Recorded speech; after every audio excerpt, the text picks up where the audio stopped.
Some people, I think they took to tubs. I do not ever remember being taken and put in a tub. I just remember the massages and the exercise and all that. Other than that, I don't ever remember getting out of the bed at the hospital. And then this woman came in for physical therapy, and it was Carmen Bossenbrock. It was a big job for her. She was the only physical therapist there, and the first one ever at the hospital. Yeah, so she was a busy bee. I don't even know how she had time to sleep, because it became urgent. She is just something else. She is just incredible. Every time I hear her talk and we get to share stories on our way back and forth to Rotary, I'm just more and more impressed.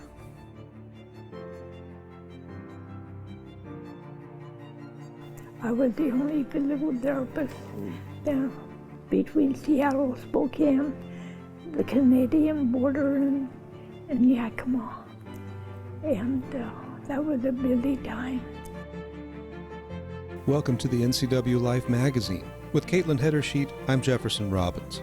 On this week's episode, we visit with a 91-year-old Dryden woman who is carrying on a battle she started more than 60 years ago. In the 1950s, the Wenatchee Valley was in the thick of a polio epidemic, and Carmen Bossenbrock was the only licensed physical therapist in north central Washington, standing between a patient and lifelong paralysis. When we come back, the story of how Carmen's work began at Deaconess Hospital in 1952, and how Rotary clubs continue the work to eradicate polio worldwide. Well, I'm being interviewed right now, and I'm kind of busy.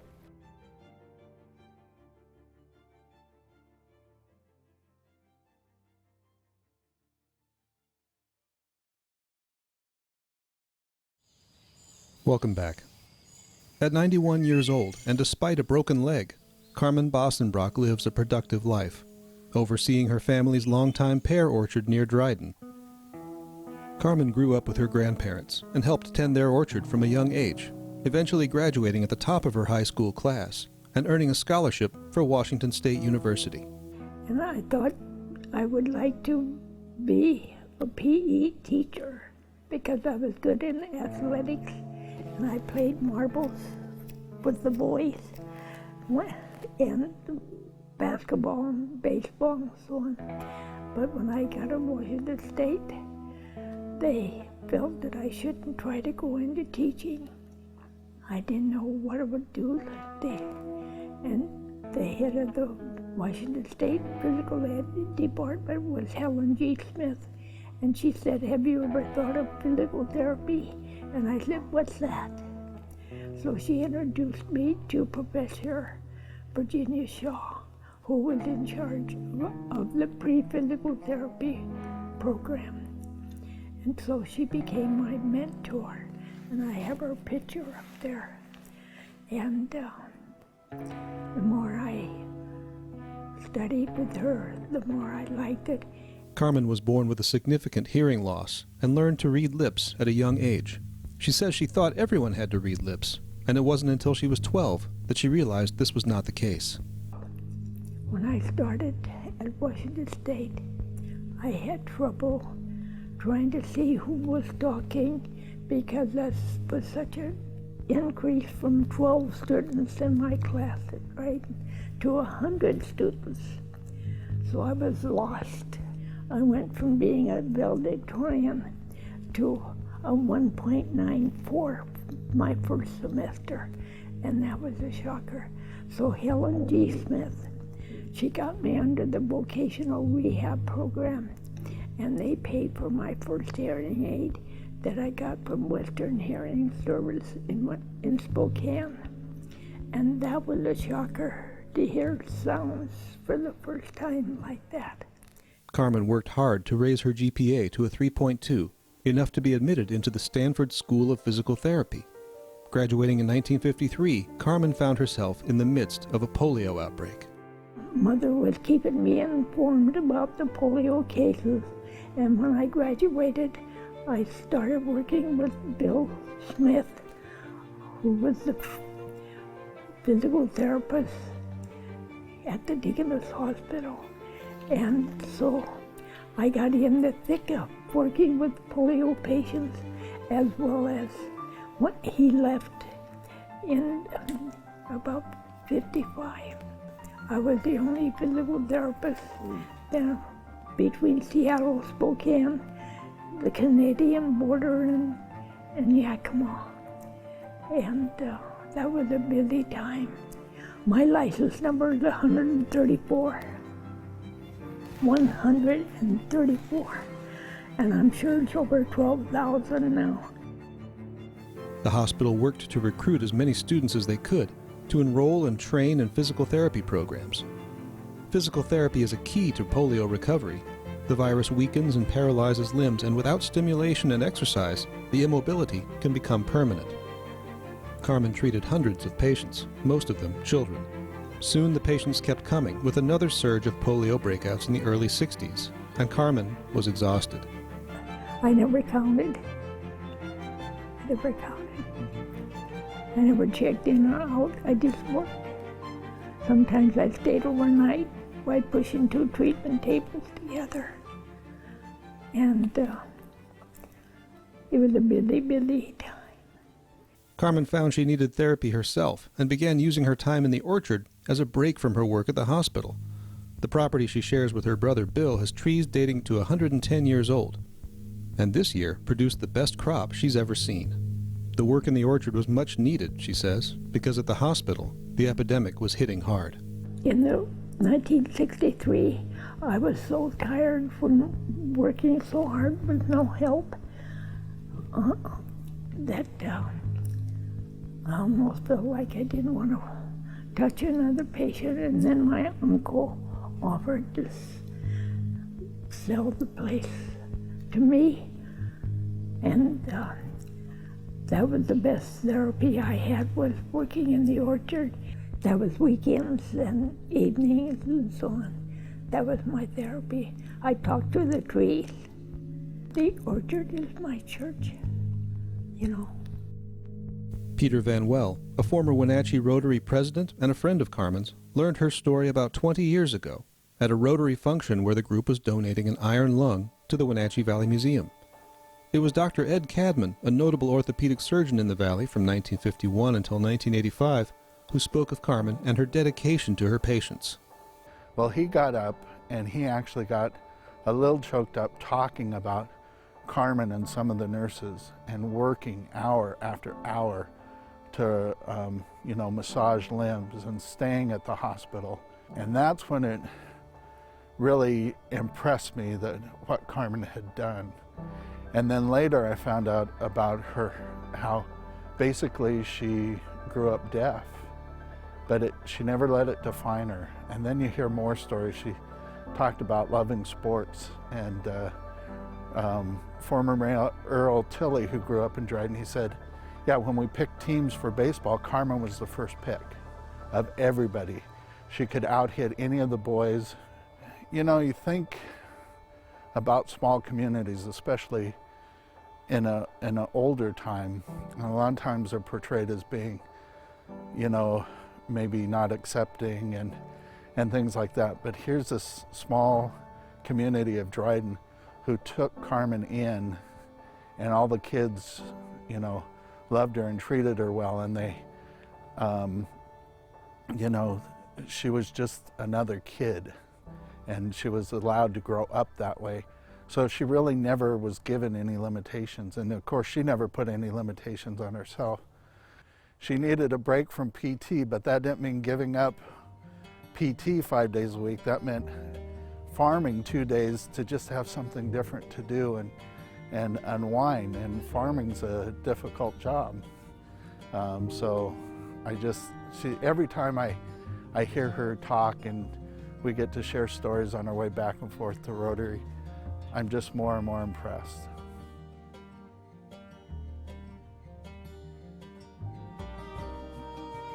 I loved my profession.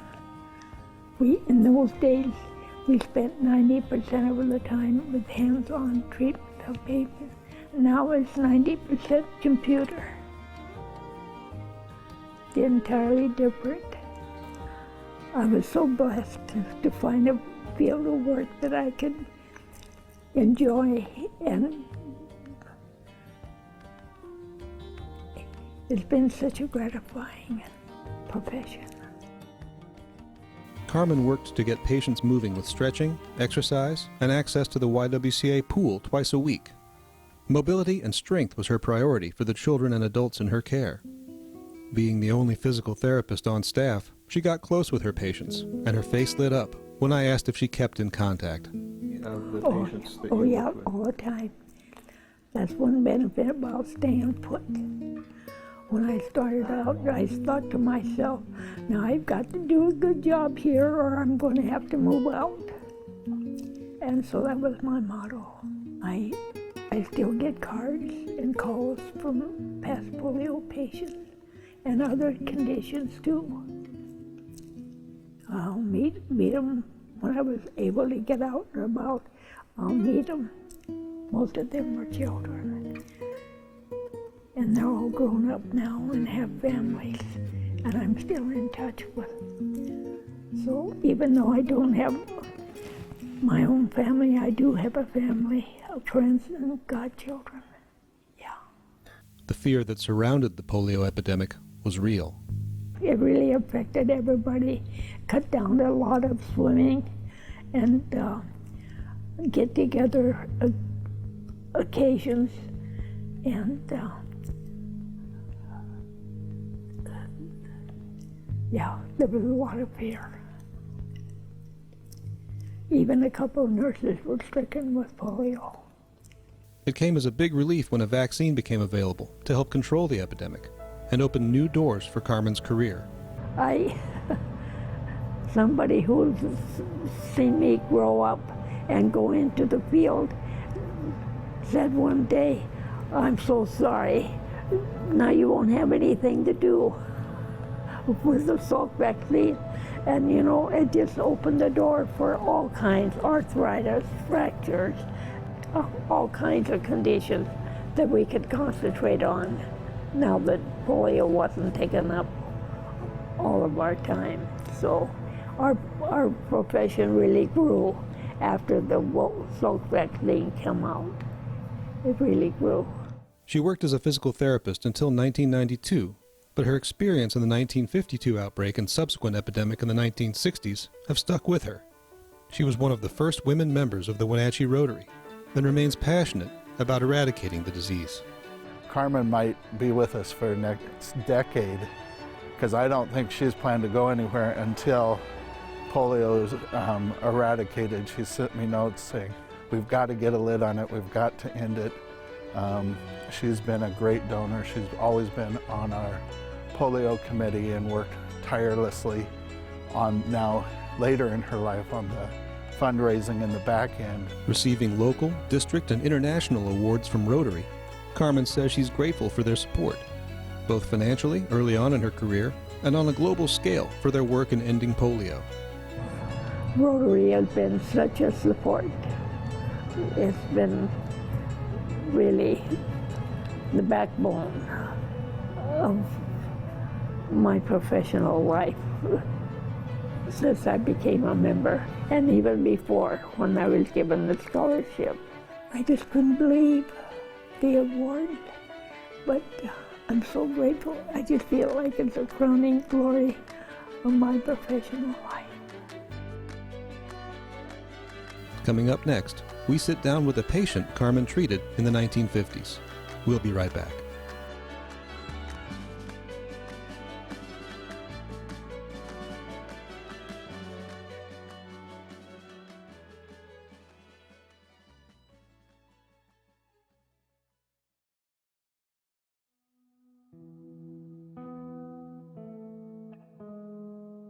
In 1952, Gloria Waddell's parents began to notice she was getting tired and having trouble breathing and walking. At just 11 years old, she was hospitalized in Wenatchee for what would later be known as the polio virus. While her memory is foggy, she says she remained there for several months, along with others stricken with the same virus. I could only lay on a Davino.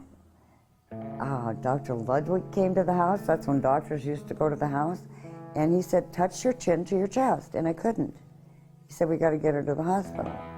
At that time, they did not know what was happening. And I believe, remembering back, my memory is not that great, I didn't write a lot of notes. I believe there were 18 in a room, and my parents would come, we'd get to see them through little glass mirrors there at the hospital, and we just didn't know anything, absolutely didn't know anything. 2 of us got out alive, according to what they told me. Gloria describes her experience in the hospital and what treatment was like. I'm laying in my bed every day. There's a big, and I call it a casket, that's not the right name, metal bed, enclosed bed in front of, at my feet, that was just, had a person in it and helping them breathe. I remember that. Some people, I think they took to tubs. I do not ever remember being taken and put in a tub. I just remember the massages and the exercise and all that. Other than that, I don't ever remember getting out of the bed at the hospital. And then this woman came in for physical therapy, and it was Carmen Bossenbrock. And she took care of all of us. She was kind of quiet. She did a good job. She was lovely. Oh, she was just such a wonderful lady. I asked Gloria if they looked forward to visits from Carmen. Oh, heavens, yes, everyone could hardly wait for her. She was so nice. Like I say, she was kind of quiet. It was a big job for her. She was the only physical therapist there, and the first one ever at the hospital. Yeah, so she was a busy bee. I don't even know how she had time to sleep, because it became urgent. You know, more and more people coming in, and a lot of it was hard. A lot of it would never walk again, be in a wheelchair or. And I had to wait to go to school later in the season, and everybody would back up against the walls when I would walk down the hall. See, we didn't quite exactly know what was going on. They thought it was the flooding. They didn't know what it was. But it worked out. You know, I walk a little funny sometimes. I'm lucky. I don't have the metal clamps on my arms and legs and crutches and stuff. And a lot of people that had polio, many different ages, and family members and friends, did pass away. It was horrific. Gloria went on to help establish an alternative high school in Wenatchee, what would later become Westside High School. In the process, she connected with the local Rotary chapter, where she would eventually run into the woman who helped save her from paralysis more than a decade earlier. We were down in the yard, and then they said, we ought to go up and see the stuff up at the museum. And I walked up there and walked in, and here sits this woman by this orange iron lung. And I kept looking at her, and she kept looking at me, and we finally figured out who we were. I don't know how we did that, because that was maybe 10, 12 years ago. So we waited that long.